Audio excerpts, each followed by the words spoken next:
Bienvenidos amigos, en esta ocasión tenemos una entrevista muy especial que yo agradezco mucho a la providencia que me permita poder realizarla.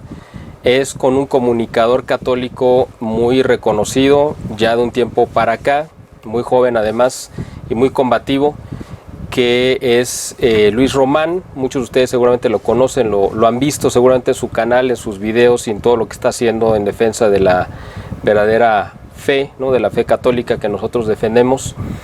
Y en esta ocasión, bueno, pues yo me siento muy privilegiado de poder platicar con él. Luis Román es un pues comunicador católico, bueno, tiene aparte otras actividades, pero se ha destacado en esta parte. Él es de Puerto Rico y ahora vive en Miami, así que vamos a platicar en estos próximos minutos con él. Te agradezco mucho, Luis, bienvenido a nuestro canal, es un honor tenerte y espero que sea el primero de muchos encuentros que podamos tener. No, gracias Miguel por la invitación, muy contento y emocionado de estar aquí. Cuando se trata de hablar del Señor, hablar de la iglesia, de la Biblia, de todo lo que está pasando, para mí es un honor, un placer, y especialmente entre caballeros como nosotros, más todavía. Muchas gracias, que todo sea para mayor gloria de Dios y en defensa de la iglesia, a lo que estamos obligados. A mí me llamó mucho la atención, yo de repente te ubiqué en el radar, ¿no? Porque uno está en esto, pues buscando aliados, amigos, ¿no? Compañeros de esta lucha y esta marcha que es medio ingrata a veces, ¿no? Porque sabemos que los enemigos brotan por todos lados, pero a veces los amigos no están a la vista, ¿no? Uno tiene que irlos buscando y son como esa perla fina, ¿no? Que uno encuentra, como dice el Evangelio.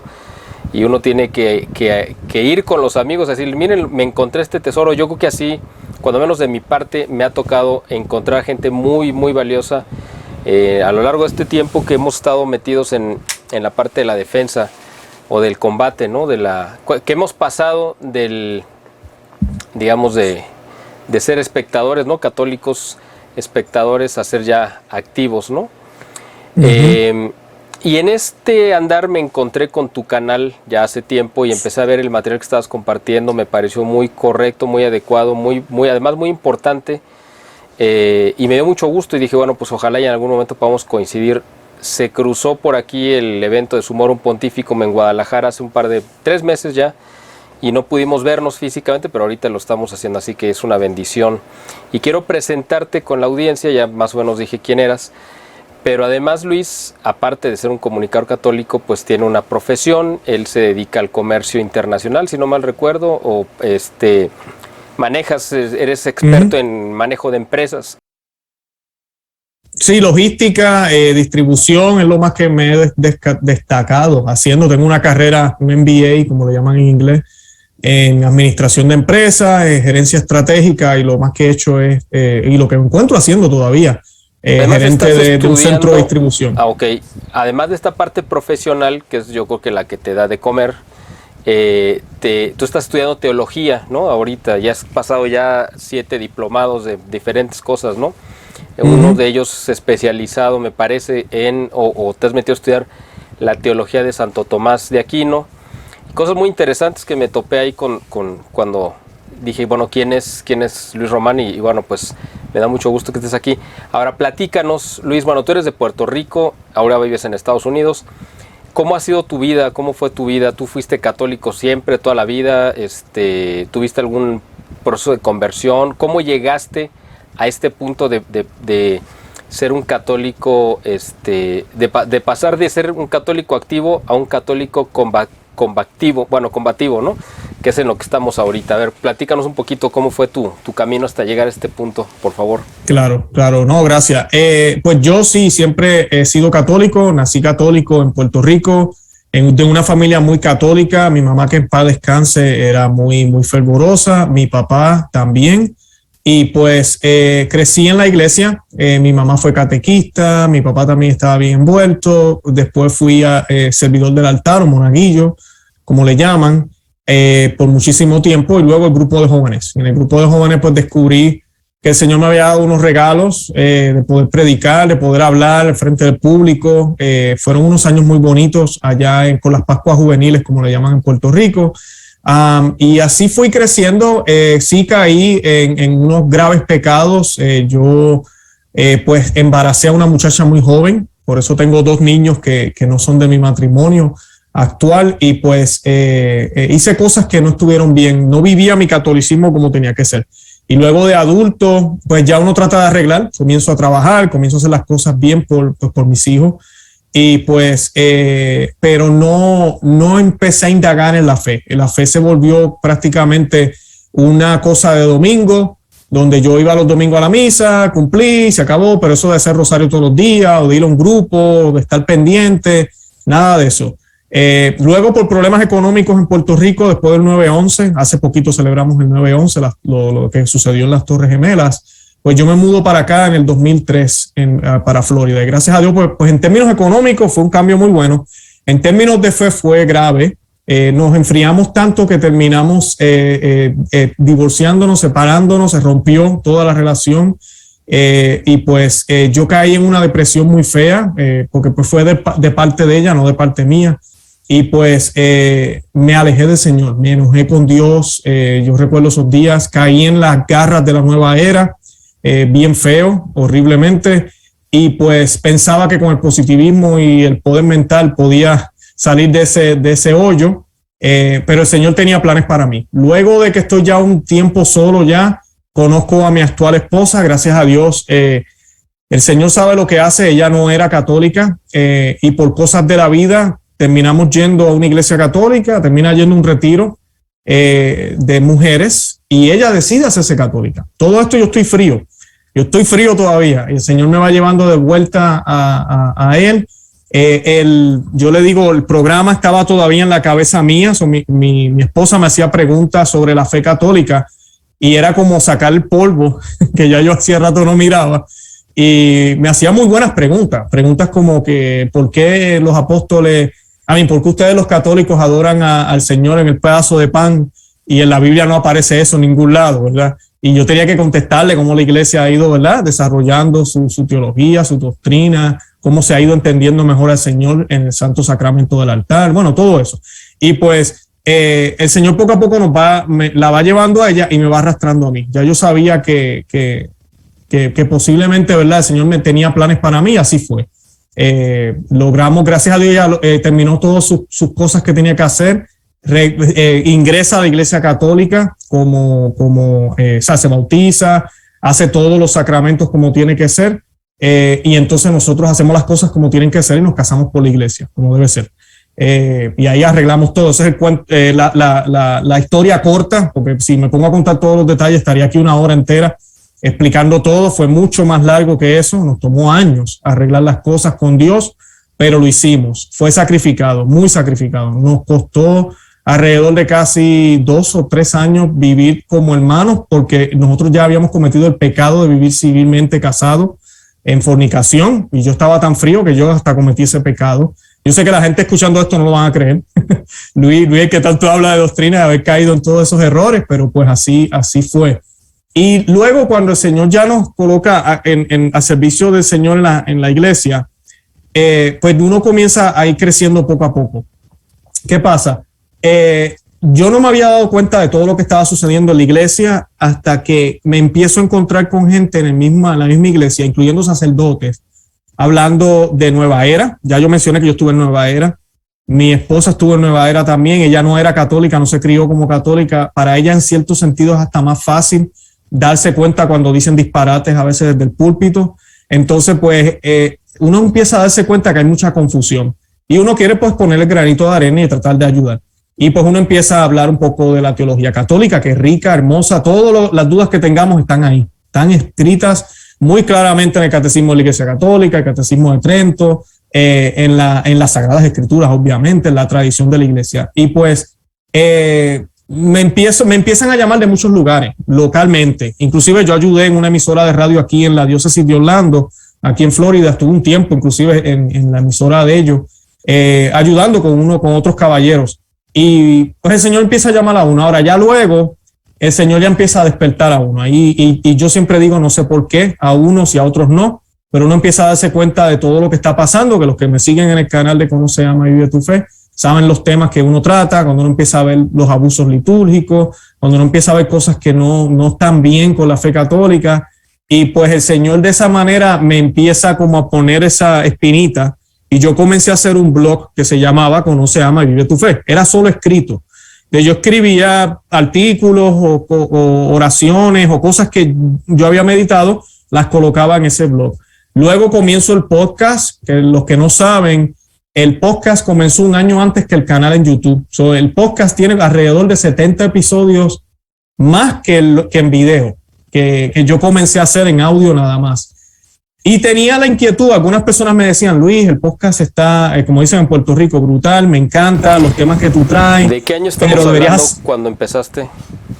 ¿Perdón? ¿De qué año estamos hablando cuando empezaste? 2018, 2018 más o menos el podcast y 2019 es que ya comienzo con el canal. Las personas me empezaron a pedir, las personas que me conocen, Luis, deberías empezar un canal de YouTube, porque la gente, aunque la gente no sabe de podcast, entonces van a YouTube a escuchar en vez de ir a una aplicación de podcast y escuchar el audio. Entonces, pues yo comencé más difícil porque cuando es video, pues tú tienes que vestirte bien, tener un buen background, ¿verdad? Un paisaje o algo. Era un reto y pues me tomó tiempo el poderlo hacer, pero gracias a Dios el Señor le va dando las herramientas a uno. Comencé con un celular, ¿verdad? Con los headphones, tranquilo, y así comencé. Eran temas de teología.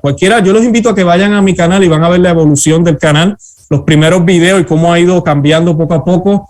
Pero todo cambió ese mismo año con el sínodo de la Amazonía. Entonces, cuando yo empecé a hablar de todo lo que pasó de la Pachamama y todo lo que sucedió allá, pues mi canal explotó. Muy poca gente en español estaban hablando del tema.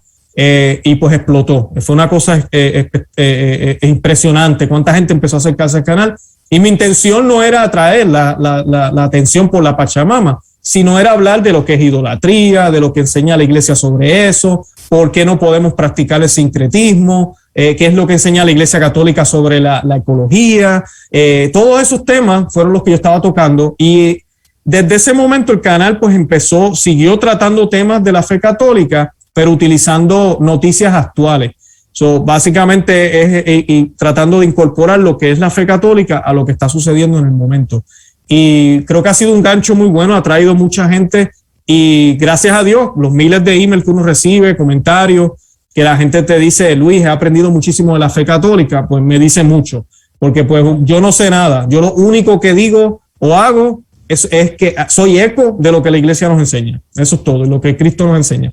Así de sencillo. Más o menos a la historia corta, así hemos llegado a lo que tenemos ahorita. El canal yo no lo pedí, no es algo que yo siempre quise.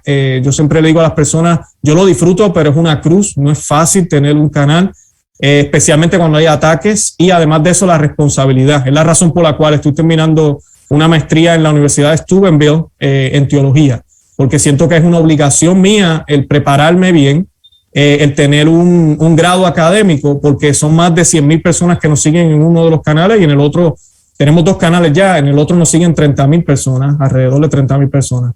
Y pues es una responsabilidad grande, no es cualquier cosa. Así que pues eso es más o menos la historia y tratamos temas muy controversiales. Algunos me catalogan cismático, divisor, me acusan de muchas cosas, pero de verdad que no, para nada. Lo hago con mucho amor, con mucha humildad. Y sin pelos en la lengua. Yo creo que ese es el problema, que lo hacemos sin pelos en la lengua, con toda directo, como tiene que ser. Claro. Qué interesante todo lo que nos has platicado y además porque Dios te llevó al camino de la defensa de la iglesia, bueno, de la tradición además, porque eso no es común. Yo conozco, y me imagino que tú también, muchos comunicadores católicos muy aguerridos, con muy buena intención, pero totalmente modernistas, es decir, que defienden por completo todo lo que salió del Concilio Vaticano II, como si antes del concilio no hubiera existido la iglesia y no existiera una tradición, un magisterio, como si la iglesia surgiera a partir de ahí y todo se renovó y todo es nuevo y eso es lo que vale, ¿no? Y además otro tema muy polémico que vamos a tocar un poco más adelante, pero ahorita nada más lo voy a tocar así una mención, es que no se puede hacer ninguna crítica al actual pontificado, ¿no? Bueno, al de Jorge Mario Bergoglio, porque estos comunicadores brincan como, puedes a lo mejor hasta criticar otras cosas, ¿no? De la doctrina y del magisterio, pero no puedes tocar al Papa porque, ahí sí se arde, ¿no? Entonces uno dice, a ver, pues en orden de jerarquía y de importancia, pues ¿qué es más importante? O sea, el magisterio de 2000 años de la Iglesia o este personaje que está ahorita aquí y va a pasar, porque pues no va a durar para siempre, ¿no? Al frente de la Iglesia. Entonces, esa desproporción también yo creo que nos habla de que hay un problema serio, ¿no? en la Iglesia. Y tú mencionaste algo que se me hizo muy importante.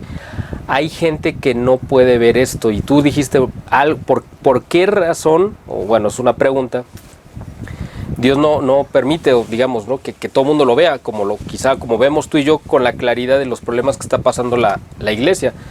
Pues yo a la conclusión que he llegado, porque no tengo una respuesta, sino es una conclusión, básicamente es que es una gracia que Dios le está otorgando a unos y otros no, y no es en base al mérito, porque si fuera en base al mérito yo no la tendría, sino es así como actúa Dios, y Él se reserva quizá el criterio, y seguramente pues es no seguramente es el mejor, porque Él actúa siempre así, y a unos les permite ver y otros no, así como pasó en el tiempo de Cristo cuando Él vino y se encarnó, y muchos que veían los mismos signos y los mismos milagros, pues unos lo reconocían como el Mesías y otros no, y lo veían.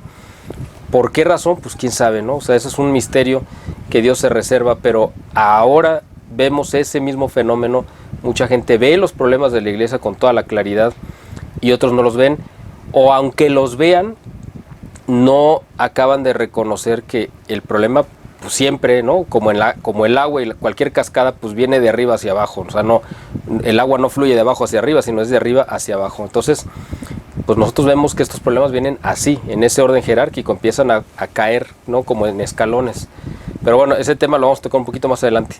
Ahora cuéntanos cómo fue tu relación con llegar a la tradición, es decir, a esta parte, no solamente de decir, bueno, me voy a dedicar mi tiempo a defender la doctrina, etc., sino además, ¿cómo fue que tú llegaste a la convicción de que esta parte, digamos, tradicional de la Iglesia, que ahorita ha sido tan atacada y que casi se le quiere borrar incluso del mapa, era el camino correcto de la defensa, ¿no? Que es el camino además que siempre ha tenido la Iglesia? No estamos inventando ninguna ruta nueva, es el camino que han recorrido durante 2000 años todos los santos y todos los papas,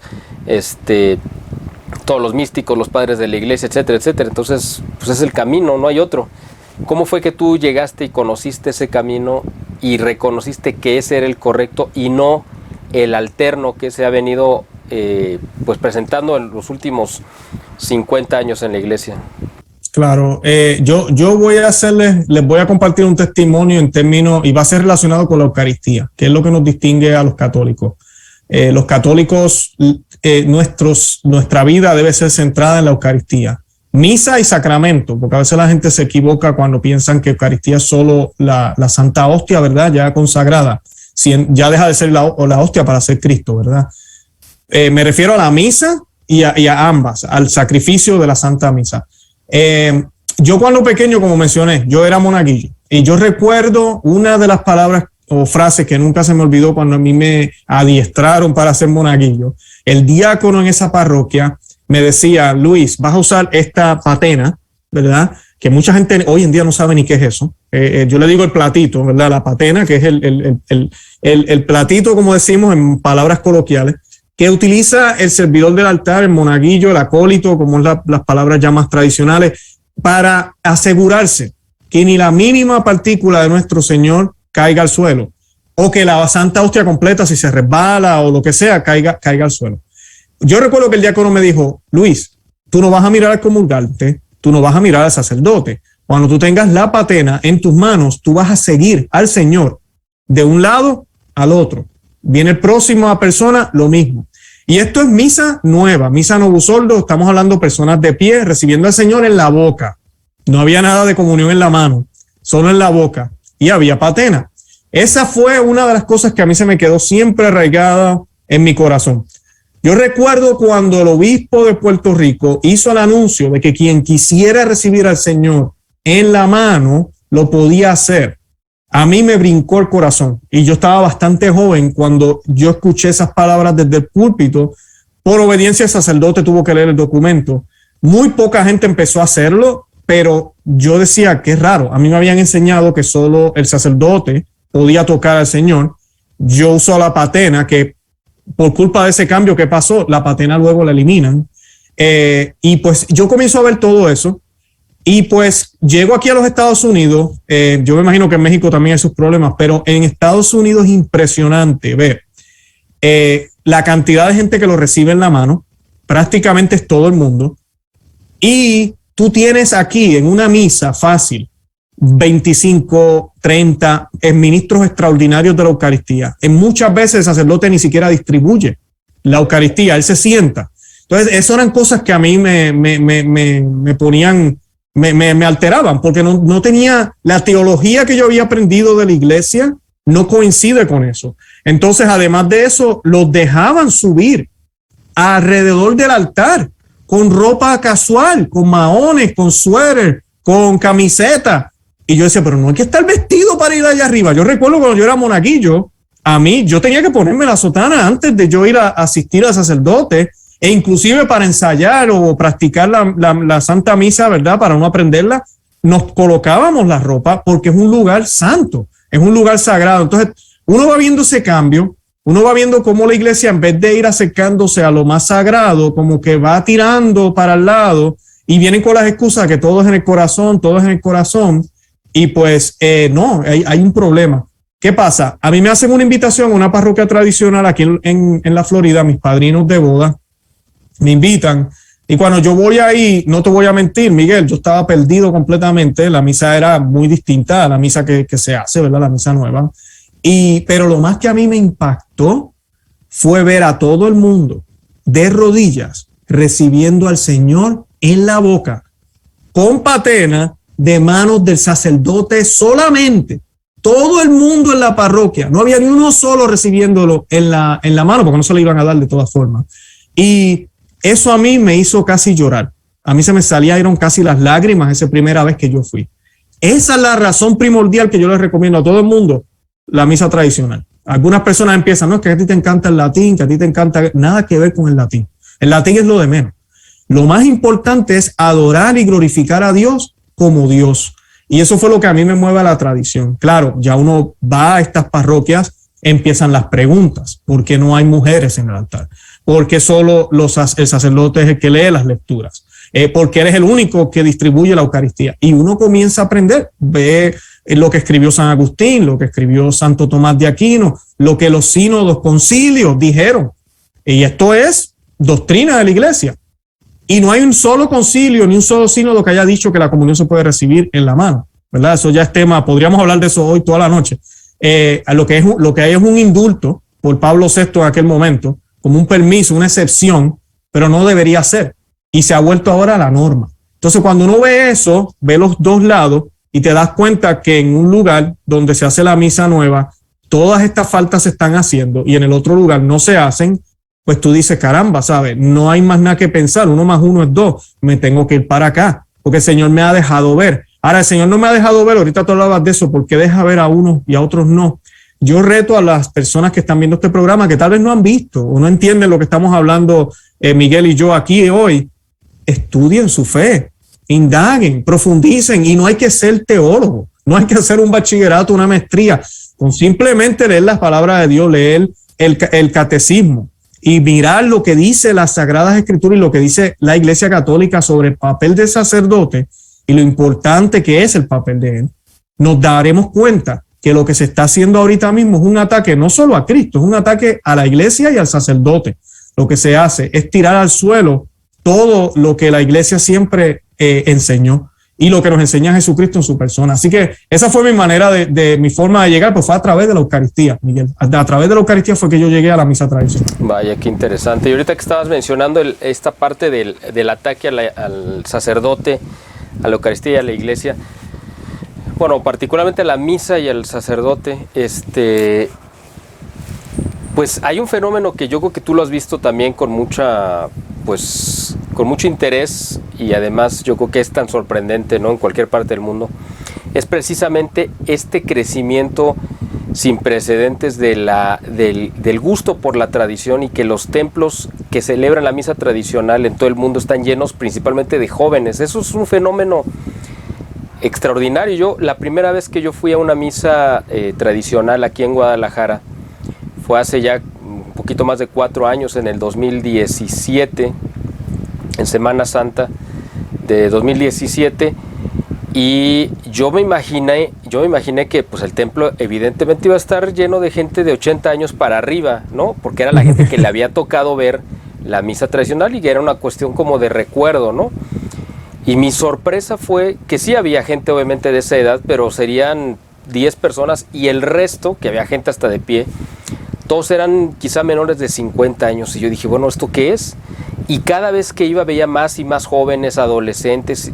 Era un fenómeno que yo sinceramente no me lo esperaba y que me dio mucho gusto, pero no me lo esperaba. Y yo creo que es como una respuesta, como un organismo, porque al final de cuentas pues la iglesia es un organismo vivo. Y yo creo que cuando entra una infección, como ha sido, yo así lo veo, no te comprometo a que tú respaldes mi postura, pero yo veo que el Concilio Vaticano II pues ha sido en parte como una grave infección que ha entrado a la iglesia, y ha habido un antivirus, ¿no? Por decir de alguna manera, o sea, una reacción positiva para contrarrestar este mal, que ha sido precisamente el renacimiento de o el surgimiento de esta corriente de defensa de la tradición. Es lógico que surgiera porque antes del Concilio Vaticano II pues no se necesitaba, pues porque todo el mundo estaba en la parte de la iglesia tradicional, es decir, no había dos versiones de la iglesia, era una sola. Cuando viene el Concilio Vaticano II, que viene a reinterpretar muchas cosas, y que aunque en teoría es un concilio pastoral, se convirtió en un concilio doctrinal donde aparentemente reinterpretan todo.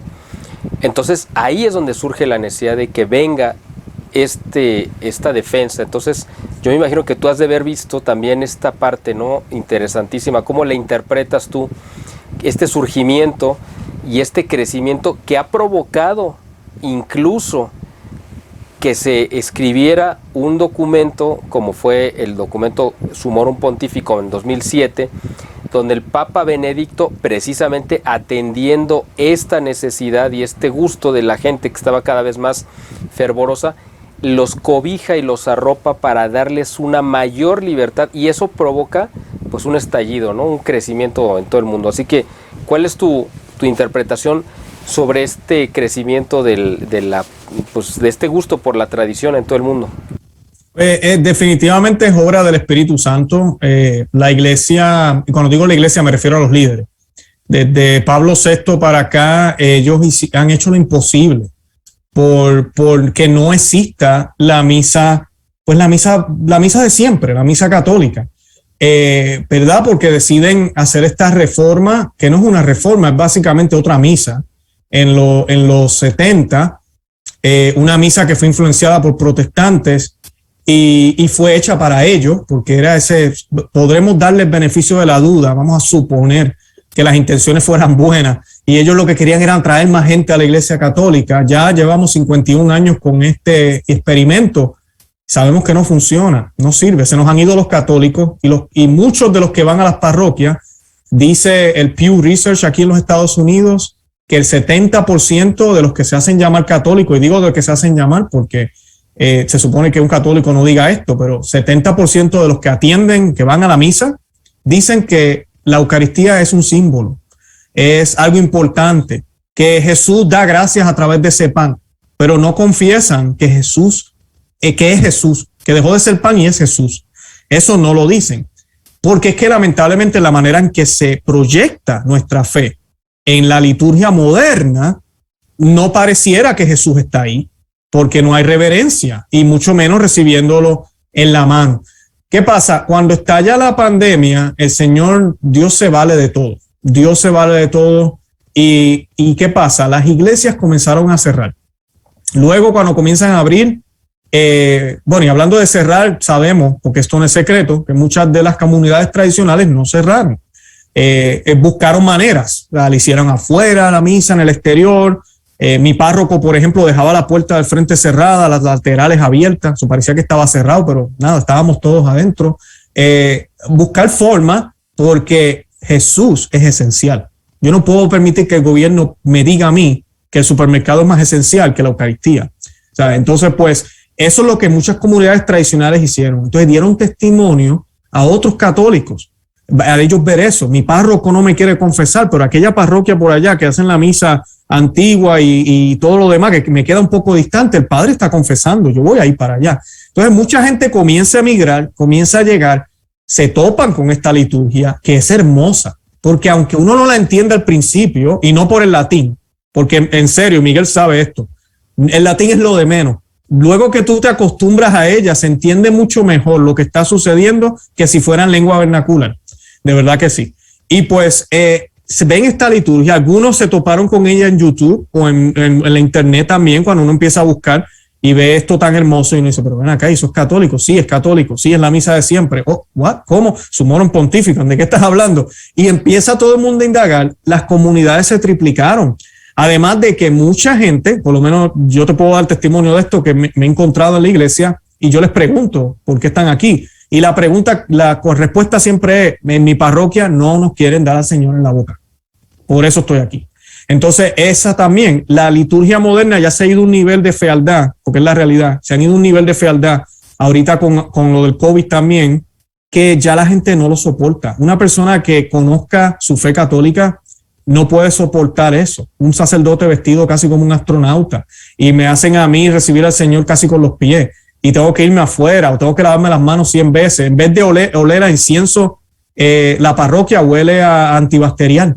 Es horrible, no hay agua bendita. No, tú entras y quieres mojarte los dedos. No hay agua bendita. Y si van a hacer la bendición, que esto lo escuché yo aquí en Orlando, un sacerdote estaba haciendo el asperge, como le llamamos en latín, y el sacerdote estaba tirando el agua al suelo. Ni una sola gota le cayó a la gente. A ese punto han llegado estos sacerdotes en el nombre de la salud, pero olvidándose del nombre de Dios, el nombre de Jesús, de la verdad, de tener fe y esperanza de que no nos va a pasar nada porque estamos aquí adorando al Señor. Y es triste todo esto. Y eso yo creo que es lo que le ha abierto los ojos a mucha gente. Y no es mentira, las comunidades se han triplicado. Los seminarios de los institutos de misa tradicional, incluyendo los hermanos de la Fraternidad de San Pío X, se han triplicado también, han aumentado por eso mismo. Y entonces cuando tú ves eso, acuérdense lo que dijo Jesucristo, por sus frutos los conoceréis.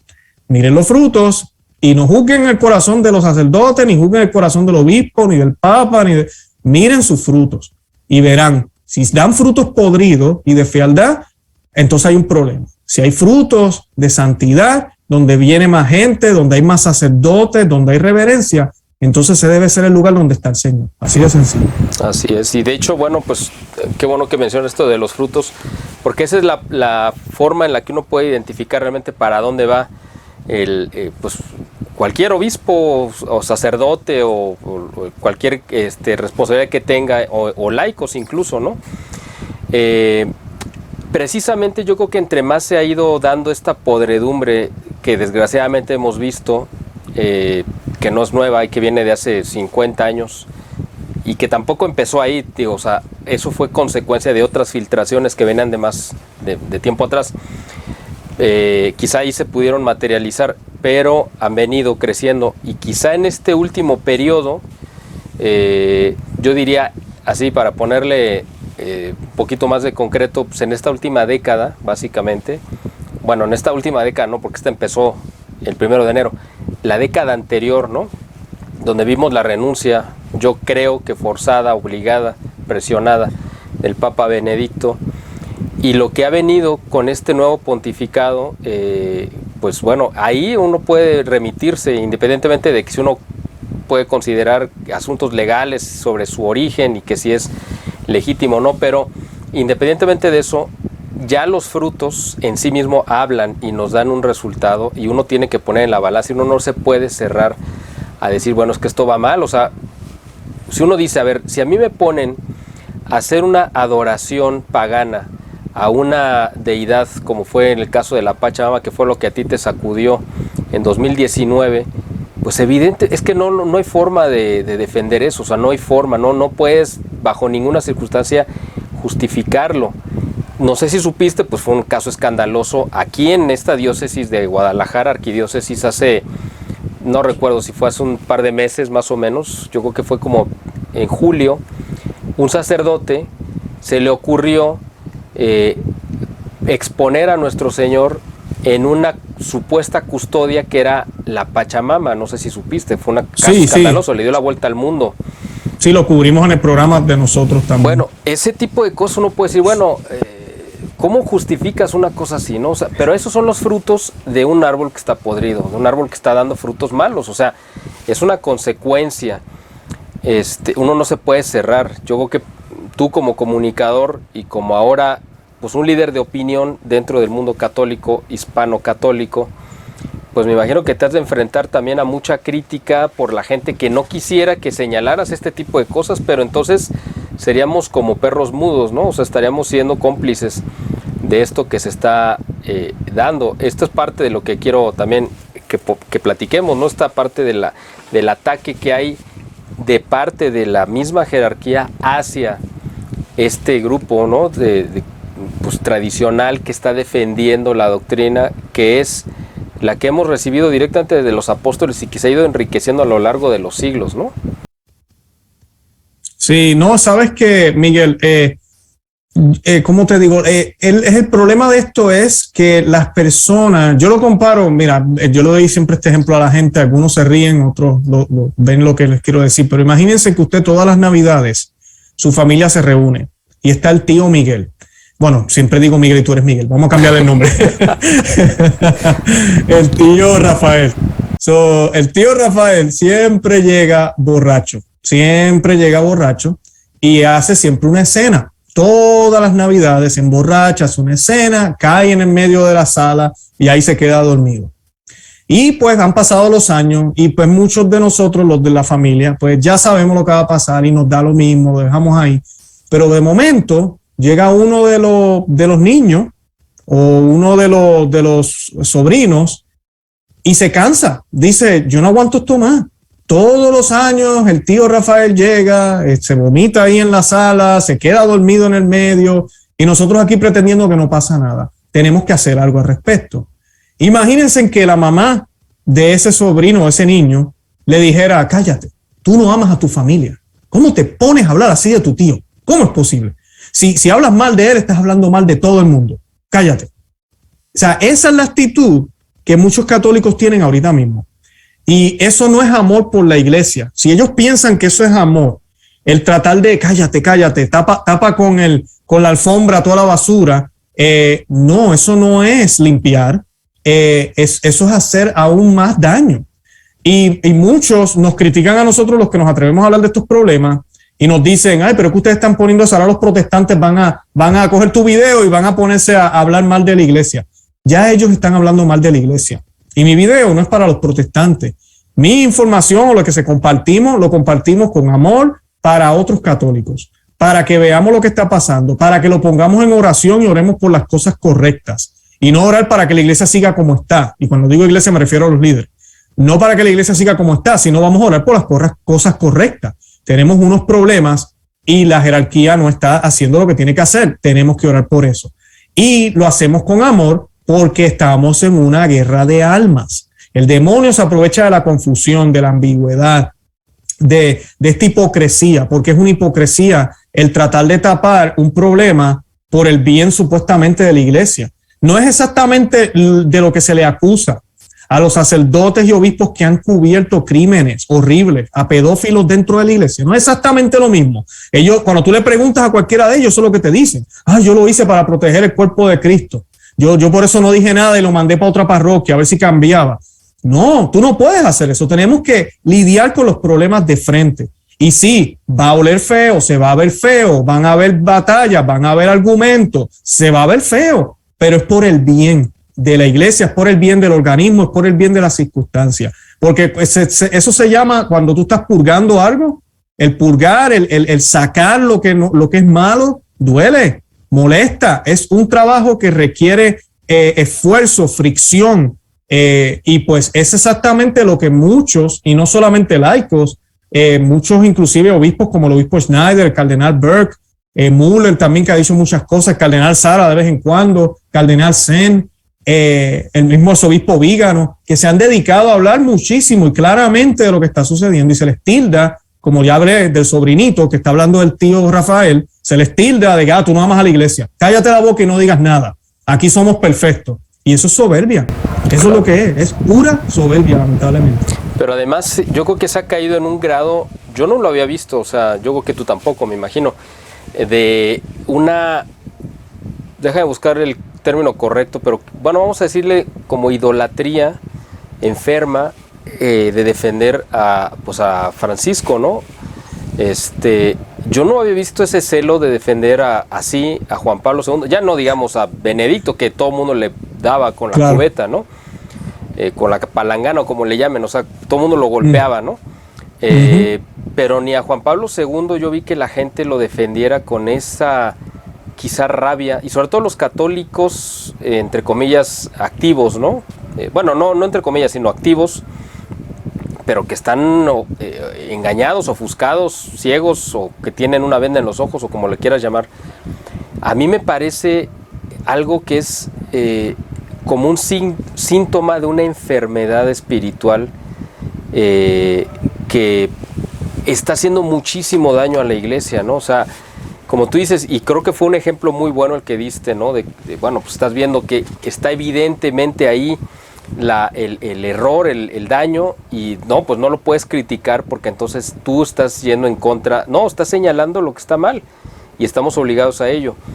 Yo he tenido pláticas, me imagino que tú también, con muchos sacerdotes que son conscientes de lo que está pasando y son conscientes de las barbaridades que están sucediendo en la iglesia, pero no se atreven a hablar. ¿Por qué? Pues porque los puede castigar el obispo no habla porque lo puede castigar pues a su superior, que en este caso sería el Papa, y así se va corriendo para arriba. Entonces se convierte en una cadena de complicidades y de encubrimientos, como tú bien dices, que ahorita están teniendo a la iglesia en esta situación terriblemente espantosa. Y yo creo que si alguien tenía dudas sobre la animadversión que siente el actual pontífice contra la tradición, que yo creo que, bueno, quien supiera, pues no tenía dudas, ¿no? Que esto era algo muy declarado.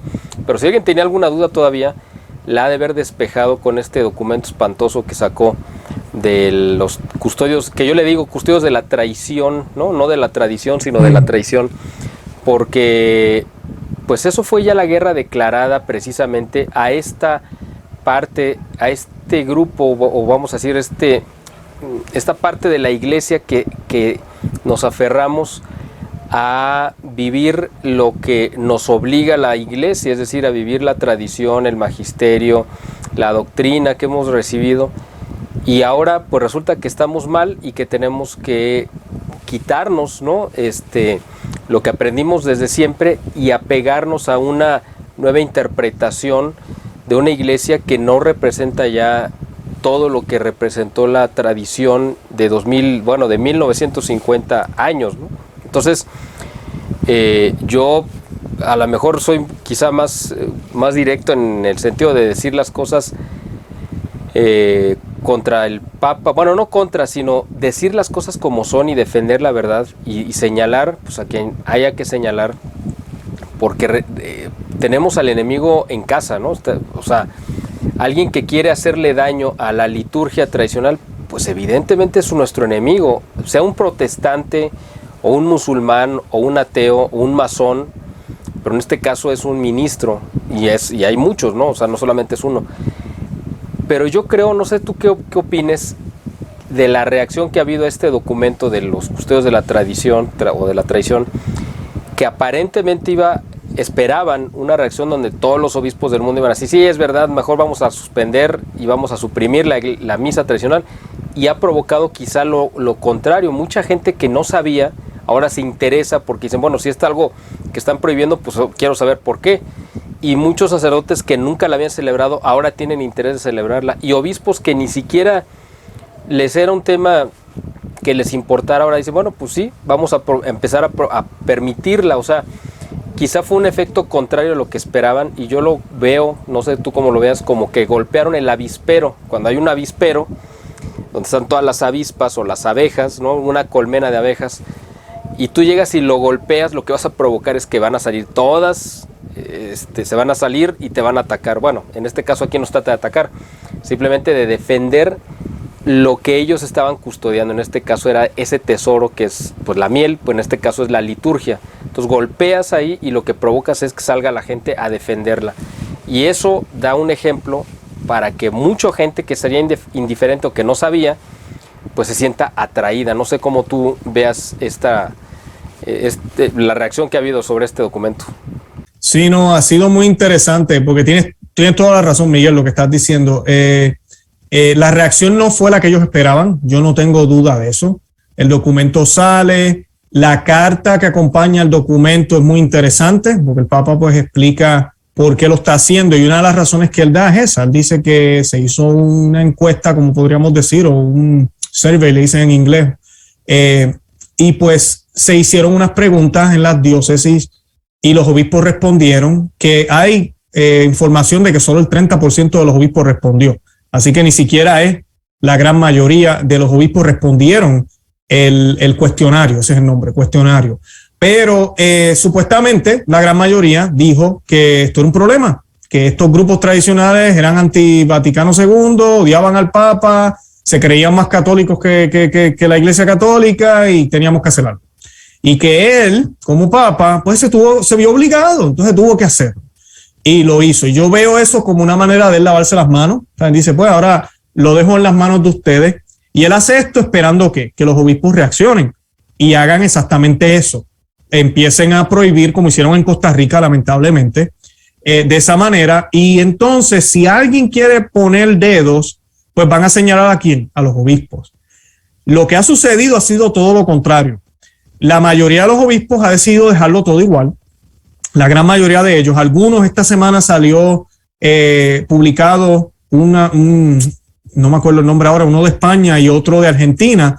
Ambos las pusieron en pausa, las misas, y esta semana dijeron que ya después de haber meditado van a dejar todo igual, y entonces el documento que hicieron para decir eso contesta las dudas que tiene el Papa. Investigamos y todos están aquí bien. Sí, ellos se adhieren al Vaticano II, las misas se van a hacer a tal hora. Y como quien dice, ya cumplimos con lo que estás pidiendo, Papa Francisco, y ya.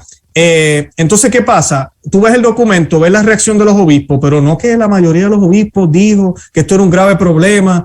Pues la reacción debió haber sido así mismo de agresiva, de fuerte, porque esto es un problema, pero no lo fue. Entonces aquí nos han mentido, así de sencillo, es bien sencillo. O ellos no supieron leer el cuestionario y no calcularon bien los números, pero definitivamente no es eso. Porque yo dudo que los obispos hayan cambiado de opinión de la noche a la mañana.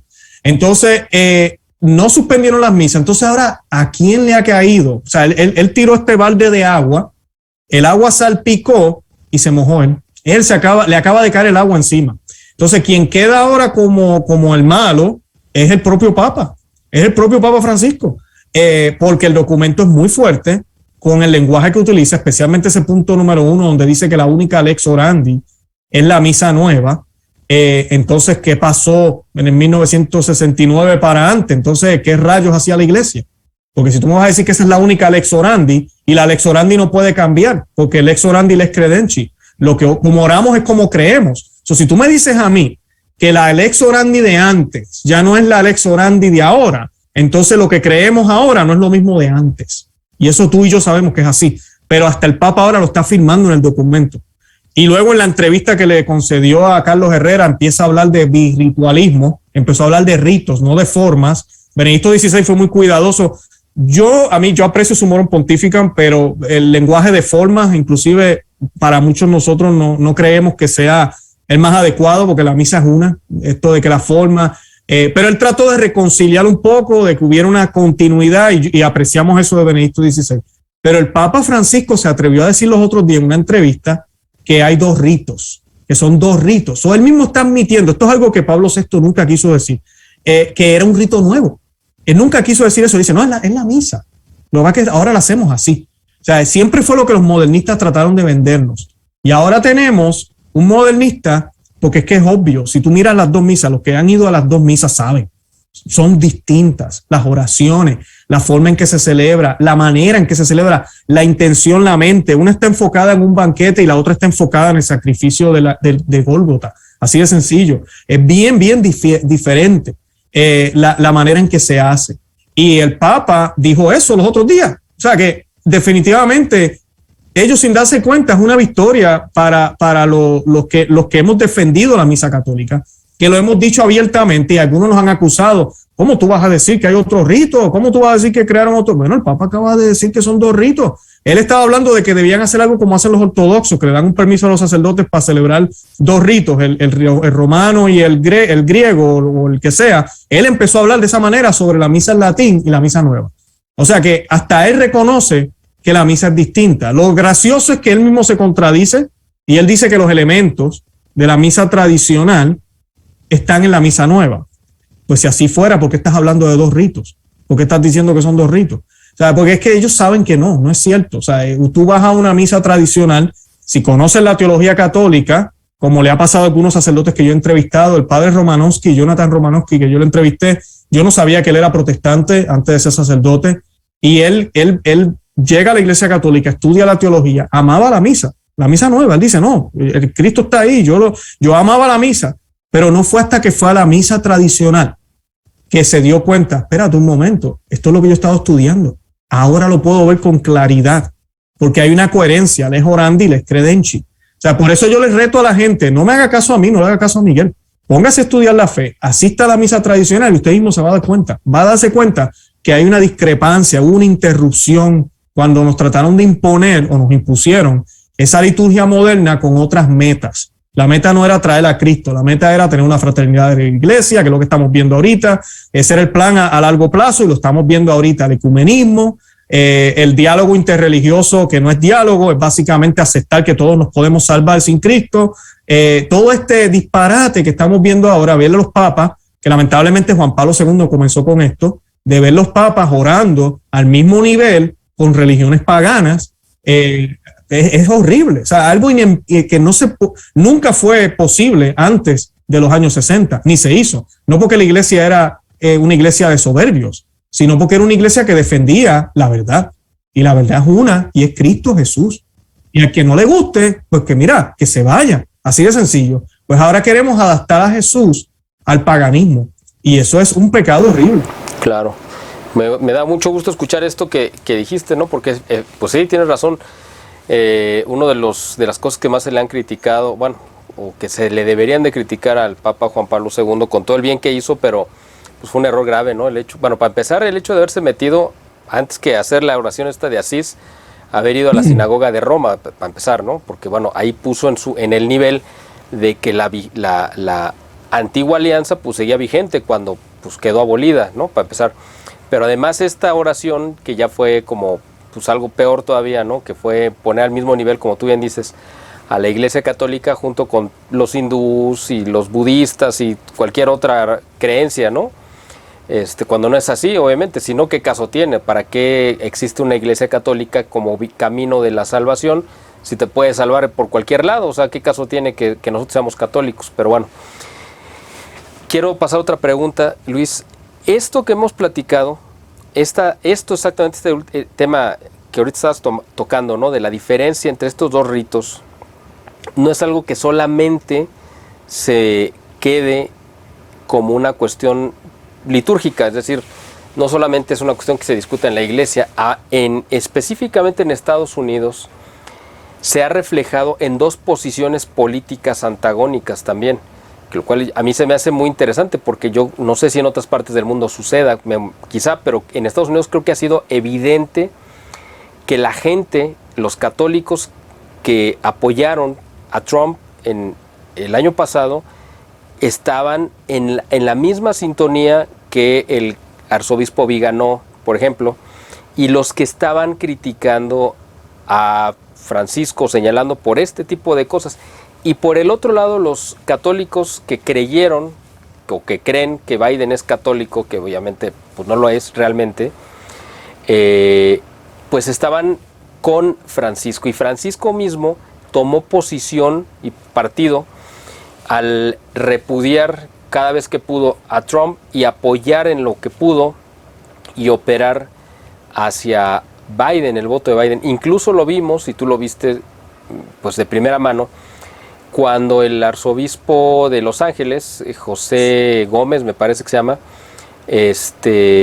pues hizo un señalamiento sobre por qué no se le debería de dar la comunión a los católicos o políticos católicos que estuvieran a favor del aborto, y vino una reacción, una respuesta del Vaticano para tratar de detener eso que iba a ser pues un documento, según entiendo, de la Conferencia del Episcopado Americano. Entonces, aquí ya estamos hablando no solamente de esta discusión litúrgica sobre si es de 2 misas y 2 ritos y lo que sea, sino esto ya se reflejó también en la parte política, porque evidentemente el cardenal, Trump se apoyó mucho en el cardenal Viganò para golpear a esta ala católica que tenía una influencia obviamente grande en Estados Unidos, pero que son sus enemigos declarados. Y por el otro lado, esa parte, ese votante patriota, vamos a llamarlo así, norteamericano, el votante católico, porque hay protestantes, pero el votante católico patriota que simpatiza con Trump también ve, creo yo, a Francisco pues como su, pues no sé si decir su enemigo, no sé si llega a tanto, pero cuando menos como alguien que no los representa en la fe, y bueno, pues en lo social menos, ¿no? Entonces, no sé, ¿tú cómo ves esta parte, ¿no?, de la polarización social que le echan la culpa a Trump cuando realmente él pues simplemente vino a decir, a ver, yo defiendo los intereses sobre los que se fundó este país y son los que yo quiero retomar y reencauzar, que es lo contrario al globalismo, ¿no? Y Francisco representa, es el pontífice entregado por completo al globalismo y al proyecto del nuevo orden mundial. Yo creo que, bueno, yo lo digo y son mis palabras, no hago que sean tuyas, son mis palabras, pero pues no sé qué opines tú al respecto sobre esto. No, me hago eco, yo lo he dicho en el programa, no es secreto, él está en la Agenda 2030, él la promueve y dice que tenemos que hacer lo que tenemos que hacer, lo cual es contradictorio. Yo les digo aquí abiertamente, hay que orar mucho por el Papa Francisco, porque él está jugando con fuego. Tú no puedes ir allá donde esto es poderoso y yo estoy con ustedes y todo lo demás, y de vez en cuando tirar un mensajito por la espalda y decir que el aborto es malo, porque la bandera de esta gente es el aborto. Y hay otras cosas también, ¿verdad? La ideología de género. Hemos escuchado al Papa hablar tal vez bastante coherente a veces en términos de que hombre y mujer, aunque también ha hablado a favor de los derechos civiles de los homosexuales, pero eso no es lo que el 2030 simboliza. Si usted va al website de las Naciones Unidas, a la página online, va a ver las metas que ellos tienen, cómo habla de la ideología del género, de los derechos reproductivos de la mujer, de la igualdad, de todo este tipo de lenguaje que ellos usan, de la familia, cómo hay que eliminar estas ideas de la familia nuclear, que la familia nuclear es padre, madre, hijos. Se habla de muchas cosas ahí. Es triste que el Vaticano esté en esa agenda. Y muchos me dirán, no, que la idea es tratar de convertir a la gente. No, eso no es lo que está pasando para nada. Lo que estamos viendo es un apoyo de parte del Vaticano, y el Vaticano está al servicio de ellos. Le dice, no, lo que necesiten, aquí estamos. Miren el video que salió hace poco hablándonos de qué es un verdadero acto de amor. Tenemos que pertenecer al club ahora también. Y pues es eso, están trabajando con esta agenda. Así que es muy lamentable y muy triste. Y pues yo creo que él está jugando con fuego definitivamente, completamente con fuego. Sobre la política aquí en Estados Unidos, sí, es muy interesante. Los católicos estamos extremadamente divididos aquí en los Estados Unidos. Hay un ala muy conservadora, muy tradicional. Inclusive, para los que no saben, en el mundo entero donde más misas tradicionales hay es en Estados Unidos. O sea, un país protestante es donde más misas tradicionales hay.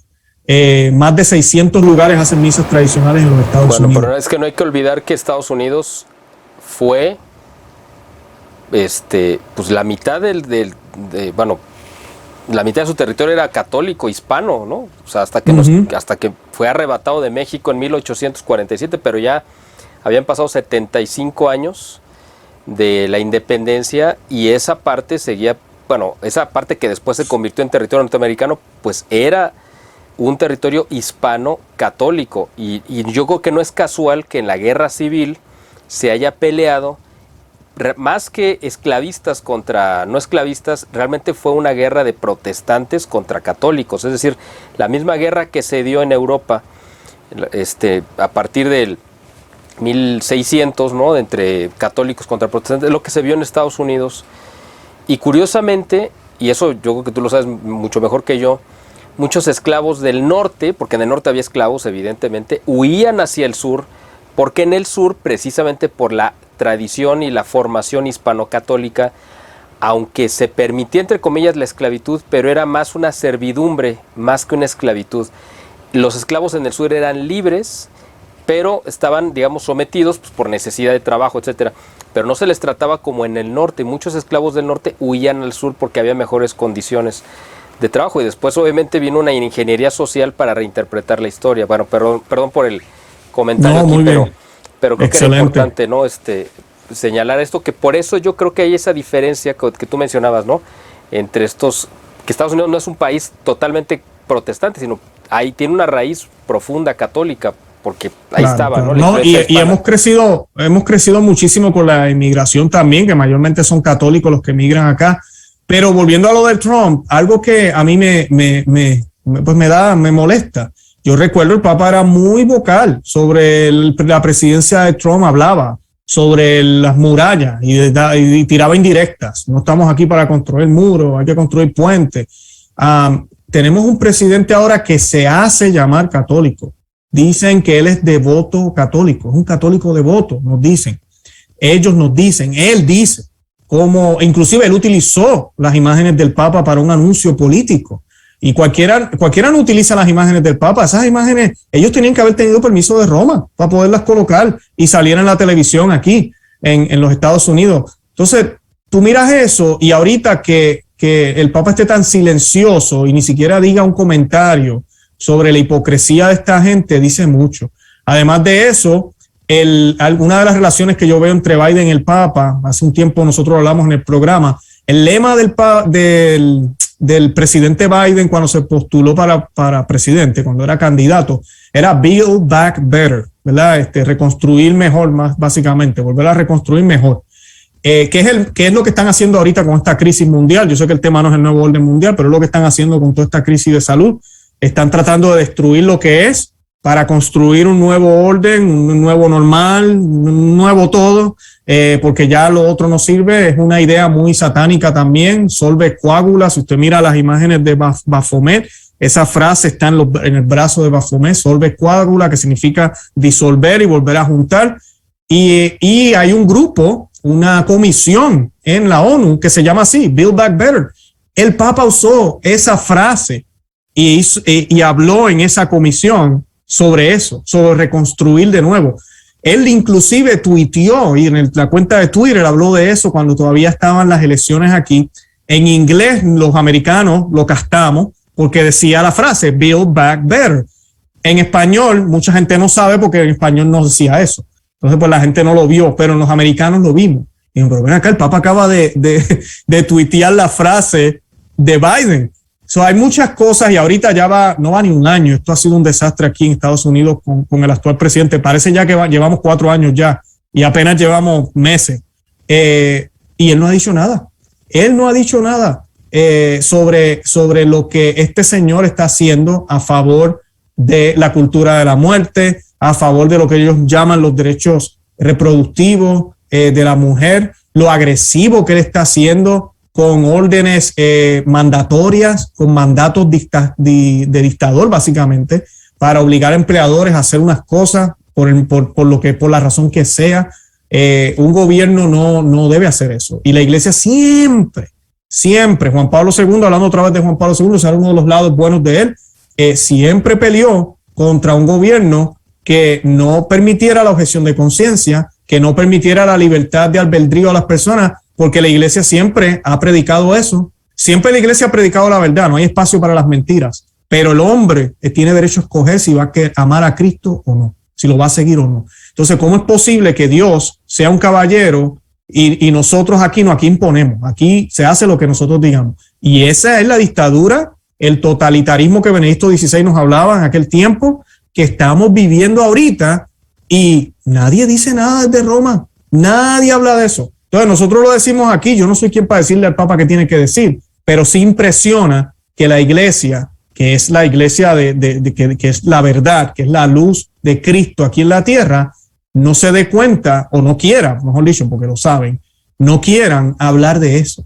Y ahorita mismo esa es la diferencia que vemos. Vemos como cuando Trump estaba en el poder, había mucho ataque, y ahora lo que hay es silencio. No hemos escuchado tampoco un apoyo formal a lo que Biden está haciendo, pero hay silencio, y el que calla otorga, como digo yo. Claro. Ahora quiero terminar, Luis, además agradeciéndote todo el tiempo que generosamente nos has regalado, pero quiero terminar con algo muy actual, ¿no? Que es algo que incluso tú publicaste, creo que el día de hoy, ayer o hoy en tu canal, que es este video de Mel Gibson, ¿no? El actor y productor tan afamado, que después yo, bueno, estoy preparando un video sobre él, porque creo que vale mucho la pena, no sobre este video, sino sobre él y su ya muy larga historia combatiendo el nuevo orden mundial, pero específicamente este video que él grabó hablando sobre los sacerdotes cancelados, es decir, estos sacerdotes pues ya castigados, ¿no? Por decir la verdad, por defender la liturgia, por dar la comunión en la boca, perdón, y una crítica durísima hacia los obispos. Él habló específicamente de los obispos norteamericanos, a quienes señaló como asalariados, ¿no? Y se fue directo a la cabeza, porque bueno, ¿y quién los contrató a ellos, no? Bueno, pues los contrató Francisco, ¿no? Y a él, ¿quién lo contrató? Pues la Pachamama, ¿no? O sea, bueno, se me hizo muy buena la frase, porque además yo creo que va por ahí, pero coméntanos tú, por favor, tu interpretación, tu análisis sobre este video de Mel Gibson. Te voy a dar mi interpretación rápida, Adelante. simplemente porque creo que es importante poner un contexto. Hace una semana Mel Gibson estuvo en México, no sé si lo supiste, vino a hacer una gira, estuvo en el estado, bueno, del norte, para ti sur, pero bueno, o de Baja California Sur, en México, habló con la gobernadora porque parece que iban a hablar de un proyecto económico, porque iba a grabar una película, una cosa y no me acuerdo. Bueno. Sí, vi a Eduardo Verástegui, creo que estaba por ahí también. Que para vi unas fotos también. A eso voy, exactamente. Bueno, Eduardo Verástegui, que es un actor, porque tú ya lo conoces, ¿no? No voy a hablar más de él, pues por otras razones, pero seguramente quiero enfatizar que yo tengo la percepción que él es uno de los defensores del Papa Francisco, es decir, yo nunca lo he visto ni le he escuchado ninguna crítica, simplemente él creo que está totalmente alineado con el Papa por ignorancia o por la razón que sea. Pero para mí es muy significativo, y ahí es donde quiero hacer el énfasis, de que Mel Gibson estuvo toda una semana con Eduardo Verástegui, a quien todo el mundo identifica como alguien cercano a Francisco, y en cuanto regresa a Estados Unidos, lanza este video quizá como para desmarcarse, como para marcar su distancia. Yo en México, esa es mi interpretación, pero seguramente a lo mejor tú tienes una, sin duda mejor, más amplia, y quisiéramos que nos las compartieras, por favor. Interesante, oye, gracias por eso, no sabía esos detalles, me parecen interesantes lo que compartes. Bueno, Mel Gibson, hay muchas opiniones de él, no voy a dejar que cuando tú saques tu video y hables tú de él, la gente conozca un poco más de su vida. No es que él sea un santo, hay muchas historias de él, muchas cosas y él mismo lo dice inclusive en el video. El video es bien corto, 5 minutos, pero dice mucho, pareciera, y él lo está diciendo como de memoria, pero está muy completo. Él inclusive dice esa frase, él dice, yo no soy un santo, y lo sabemos, ¿verdad? Sí, exacto. Y sabemos que lo fue. Hay muchas cosas que han salido. También es parte del ataque que se le ha hecho a él por lo que él denunció que estaba sucediendo en Hollywood. Pero no se quita así. Hay pruebas. O sea, él lo arrestaron borracho una vez. Hizo unos comentarios sobre los judíos, unas cosas que salieron. Nadie es perfecto, ¿verdad? Pero definitivamente yo lo quise compartir en mi programa. Bueno, compartimos solamente el pedacito del video. Eso fue el domingo pasado. Porque es lo que llevamos diciendo muchos, y pues yo sé que mucha gente admira el trabajo de él, especialmente el trabajo que yo sé que el Espíritu Santo lo utilizó a él al dirigir la película de la Pasión de Cristo. Él también tiene otras obras como Corazón Braveheart, yo le llamo Corazón Ardiente o Corazón Valiente, gracias, Corazón Valiente, que es tremenda película también. Muchos comparan en la de Corazón Valiente para hablarte. A veces decimos que esa era la pasión de él mismo. Él hizo primero la pasión de él, sí, y después hizo la pasión de Cristo. Pero fíjate, es que él hizo una trilogía previa a la pasión. La gente piensa, bueno, los que no lo ubicaban, que de repente él estaba haciendo estas películas de matanzas y no recuerdo cómo se llamaban esas películas, que fueron también Lethal Weapon, Alma Mortal, algo así eran. Ajá. Y que de repente se cayó de la cama y amaneció para hacer la pasión. No, pues es que había una historia previa. Y la trilogía es precisamente Corazón Valiente, la primera, luego El Patriota, y después una película que para mucha gente pasó desapercibida, pero yo creo que es muy buena, que se llama El Complot. No sé si tú la viste. Sí. Pues realmente es que él estaba evidenciando quiénes eran a lo largo en 3 periodos distintos de la historia, pero son los mismos enemigos. Es que el asunto es que están conectadas las 3 películas, y era, pues primero la Edad Media, después pues la Revolución Americana, la guerra de Independencia, y después estos mismos enemigos actuando en el siglo XX, porque esa película es del 97. Y la cuarta, pero en esta misma línea, pues es La Pasión. Pero si tú ves La Pasión y tienes el antecedente de esas 3, pues te das cuenta que están conectados, y al final de cuentas te das cuenta que realmente los enemigos pues más o menos son los mismos, o cuando menos han actuado igual. A lo mejor no son los mismos, pero han actuado igual, ¿no? Entonces, claro, no hay Apocalipto también, cuando luego sí. Apocalipto sale luego.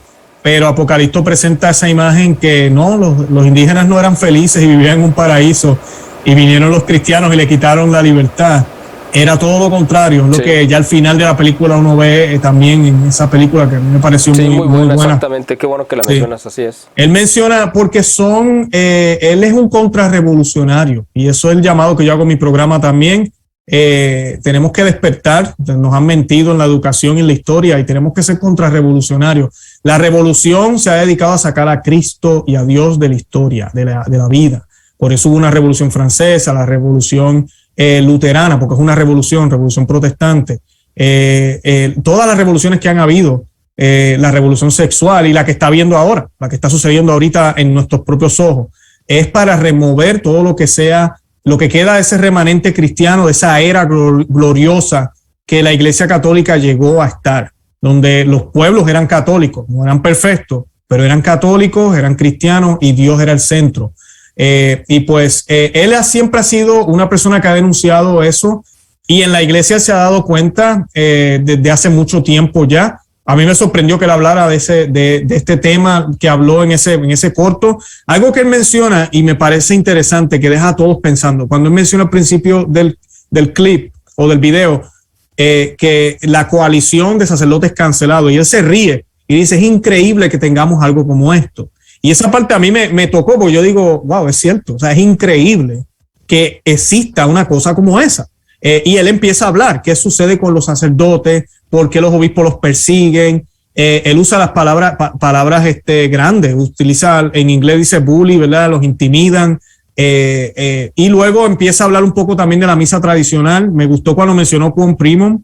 Yo no lo pude creer. Yo dije, este señor está bien informado. Cuando mencionó Quam Primum, dijo, no, la misa no la pueden quitar porque está protegida por Quam Primum. Y Quam Primum, para los que no saben, es el documento que el Papa San Pío V decretó y canonizó la misa. Por eso lo que sucede en los 70 es problemático, porque la misa no se puede cambiar, no se podía cambiar. Y eso es debatible, algunos teólogos lo debaten, pero hay unas cosas ahí en la Santa Misa que no se podían cambiar y se violaron. Y él menciona eso también, habla muy claro de todo eso, y habla lo que tú mencionaste, del Papa Francisco, él habla de la infiltración básicamente, él habla de una infiltración, como tú mencionabas al principio del programa, que no comenzó en el Concilio Vaticano II en los años 60, sino que lleva ya unos 100, yo me atrevería a decir 150 años, el Papa San Pío X luchó contra el modernismo. A mí me da gracia cuando la gente me dice, no, el modernismo sí, el Papa San Pío X lo destruyó. No, él lo aguantó, pero volvió a resurgir. Se aguantaron, se escondieron, esperaron. Y poco a poco empieza a salir esa nueva teología, nuevas interpretaciones, no por parte de protestantes, sino por parte de católicos. Y comienza todo este problema y lamentablemente pues la graduación fue en el Concilio del Vaticano II y luego las reformas que las reformas se fueron, yo digo reforma porque es la palabra que ellos usan, pero ¿verdad? La nueva misa, los nuevos breviarios, los nuevos sacramentos, la nueva forma de hacer los sacramentos. Reforma, sino una revolución, como tú mencionas. Una revolución, eso mismo es. Y lo gracioso de esto es que con todo y lo problemático que hay cosas en el concilio ni siquiera pide eso. O sea, cuando uno lee, el concilio inclusive defiende el latín, defiende muchísimas cosas de la Santa Misa. Hay una de los documentos Sacrosanctum Concilium, creo que es, si no me equivoco, que habla de la misa. Yo siempre le digo a la gente, cuando usted lea ese documento, recuerde y mire la fecha. La misa nueva no estaba todavía cuando ese documento se escribió. Incluso la música litúrgica se defiende que el instrumento primordial es el órgano y que el canto en latín, o sea, pero después se fueron por la tangente. Así es. Se fueron por la tangente porque aprovecharon ese espíritu de revolución que había e hicieron lo que les dio la gana. Por eso yo digo que fue una imposición. No fue lo que querían los padres conciliares y de todas formas el concilio, Juan XXIII lo dijo cuando lo llamó ¿verdad? Pidió el concilio y Pablo VI también lo dijo, era doctrinal. O sea, era doctrinal, no era dogmático. No sé, es algo que era pastoral, disculpen. Y es inaudito lo que ha estado pasando por 50 y pico, 70 años ya, cómo se ha tomado lo que ha pasado ahí, cómo se han olvidado de lo que pasó antes, como tú decías al principio del programa. Es como si una iglesia, pues cómo no, ha nacido una contraiglesia dentro de la iglesia católica, porque la iglesia es una. Y pues ya se nota demasiado, ya se ve muy claro. Y eso es lo que pues Mel Gibson está denunciando muy claramente en ese corto y también darle soporte a estos sacerdotes, porque sí es una realidad. Amigos sacerdotes que me escuchan, tenemos que estar dispuestos a dar el cuello por Cristo. Yo, Miguel, mi persona, no es por darme ¿verdad? En el pecho, pero no es fácil pararse en una cámara y que miles de personas te vean semanalmente. Y uno está poniendo muchas cosas en riesgo también. Yo no estoy diciendo que soy el más santo, pero tenemos que tenemos que dejar la comodidad. No estamos en tiempo de comodidades. Y usted, sacerdote, usted piensa que yo debería dar a Cristo en la boca. Denlo en la boca. Mi obispo me dice que lo tengo que dar en la mano. Distribúyalo en la boca. El Señor le está diciendo a usted en el corazón que lo distribuya en la boca. Y nosotros le debemos obediencia ciega solo a Cristo. Solo a Cristo el obispo se puede equivocar. Y una orden que no va en acorde con las enseñanzas de la Iglesia Católica, no hay que seguirla. Y si eso le cuesta que, no tenga parroquia, como le pasó a muchos sacerdotes, como le ha pasado al padre Michael Rodríguez, como le ha pasado a muchísimos sacerdotes, pues mira que así sea entonces. Bendito sea Dios. Es mi llamado y es lo que pues Mel Gibson hace en ese video también. Él está dando apoyo a estos sacerdotes cancelados, que hay acá en Estados Unidos una coalición que hicieron grupos de laicos para apoyar a estos sacerdotes. Para que ellos puedan continuar su labor, a pesar de que ya no tienen parroquias, no tienen nada, porque los obispos no quieren darle parroquias, porque hablan la verdad. Claro. Pues es una situación muy grave la que estamos viendo. Pues Luis, de verdad, tenemos una infinidad de temas que yo creo que podemos pasarnos aquí, no solamente varias horas, sino yo creo que el resto de la semana platicando, y yo creo que son muy interesantes. Y te voy a pedir también que, ojalá podamos volver a conectarnos más adelante, porque hay muchos temas que se van a ir dando, además se van a seguir dando, pero este primer programa que hicimos, yo te lo agradezco de verdad, fue muy muy interesante, muy enriquecedor. La gente que no tuviera la fortuna todavía de conocerte, pues ahora te van a conocer, te van a seguir a lo largo de la transmisión, del programa.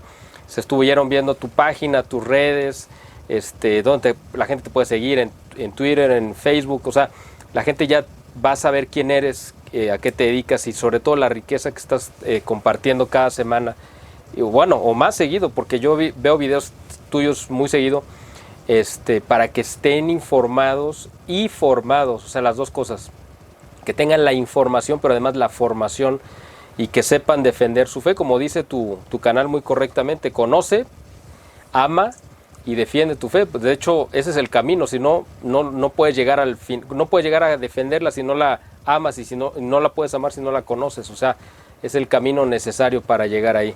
Así que, Luis, de verdad te agradezco todo este tiempo que nos has obsequiado. Fue muy enriquecedor. Yo te invito a que volvamos a conectarnos más adelante. Y si tienes algún último comentario, pues adelante. No, gracias por la invitación, muy contento, gracias por tomarme en cuenta y sí, claro que sí, aquí estaremos de nuevo. Nada, invito a la audiencia, a los que no nos conocen, Conoce, Ama y Vive tu Fe es el nombre del canal. Hay otro canal que se llama Perspectiva Católica, ambos, ¿verdad? Tratamos Perspectiva Católica, no hacemos tantos episodios. Conoce, Ama y Vive tu Fe, usualmente son 3 episodios semanales. También estamos en conoceamayvivetufe.com. Ahí pueden suscribirse. Yo les estoy regalando un libro que se llama Maná de Aliento para el Cristiano y pues pueden recibir las notificaciones y no se pierden nada por email. Y estamos en Facebook, Instagram y Twitter por el mismo nombre, que a veces ahí en los medios sociales yo coloco pedacitos corticos de los mismos programas que hemos hecho.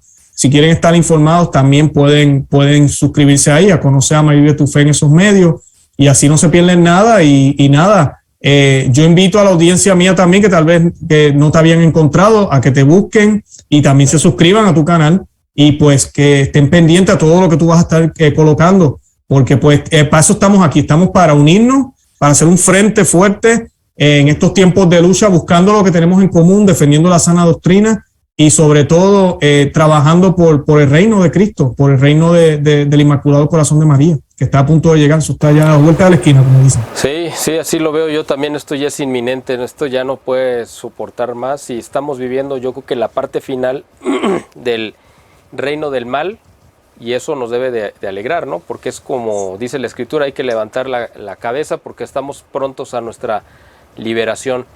Esta esclavitud del pecado a la que hemos estado sometidos durante tanto tiempo y creo que ya estamos cerca de ser liberados. Así que bueno, que esa esperanza nos mantenga firmes.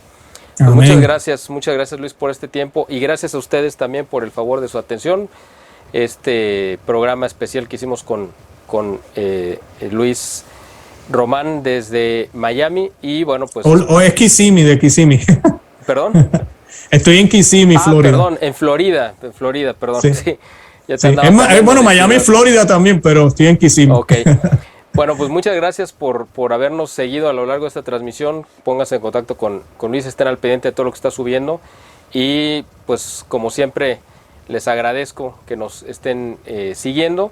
Yo soy Miguel Salinas Chávez y bueno, esperamos verlos pronto en nuestra siguiente entrega. Hasta la próxima. Hasta la próxima. Amén.